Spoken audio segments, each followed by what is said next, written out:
আসসালামু আলাইকুম রহমতুল্লাহ।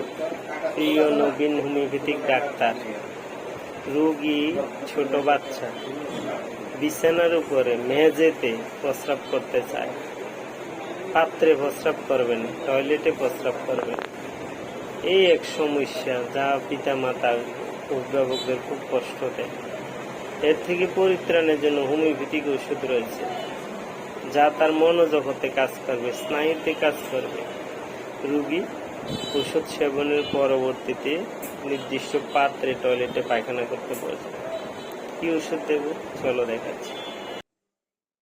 দেখো, ক্যান্ট রেপার্টরি 6th এডিশন 20 নম্বর পৃষ্ঠায় মাইন্ড অধ্যায়, মেইন রুব্রিক ডেলিরিয়াম প্রলাপ, তার sub rubric urinate on the floor, tries to, মেঝের উপর মূত্র ত্যাগ করতে চায়।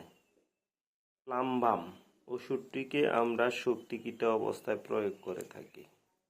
ধন্যবাদ।